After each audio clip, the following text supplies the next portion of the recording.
छतावरील सिमेंटचा पत्रा उचकटून चोरट्याने 63,000 रुपयांचा मुद्देमाल केला लंपास। पन्हाळा तालुक्यातील बच्चे सावर्डे येथील ग्रामपंचायतच्या गाळ्यात असलेल्या श्री गणेश ज्वेलर्सच्या छतावरील सिमेंटचा पत्रा उचकटून सोने चांदीची चोरी झाल्याची फिर्याद करवीर तालुक्यातील प्रयाग चिखली येथील दुकान मालक विठ्ठल पाटील यांनी कोडोली पोलीस ठाण्यात दिली आहे। प्रयाग चिखली येथील विठ्ठल पाटील हे सोनार काम व्यवसाय करत असून त्यांचं पन्हाळा तालुक्यातील बच्चे सावर्डे येथे ग्रामपंचायतीच्या गाळ्यामध्ये श्री गणेश ज्वेलर्स नावाचे सोन्या चांदीचे दुकान आहे।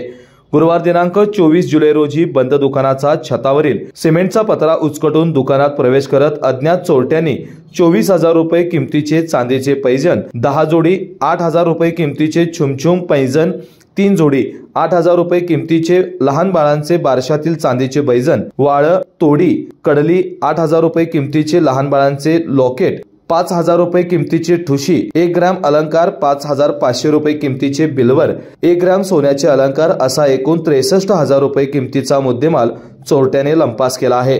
याबाबतची फिर्याद दुकान मालक विठ्ठल पाटील यांनी कोडोली पोलीस ठाण्यात दिली असून याबाबत अधिक तपास कोडोली पोलीस ठाण्याचे सहाय्यक पोलीस निरीक्षक कैलास कोडक करत आहेत। केके न्यूज साठी बच्चे सावर्डेहून सनी काळे। बाळ, फ्रीज मधून श्रीखंड काढ ना। आम्ही पूर्वी घरीच बनवायचो श्रीखंड, त्याची चवच वेगळी होती। आता काय सगळं रेडीमेड। आजी, हे श्रीखंड खाऊन बघ। आज तुझ्या आईनं घरीच बनवलं की काय? हे आहे गोकुळचं श्रीखंड। अगदी जिभेवर रेंगाळणार। जिभेवरच नाही तर मनावरही रेंगाळणार। गोकुळ श्रीखंड, मनावर रेंगाळणार।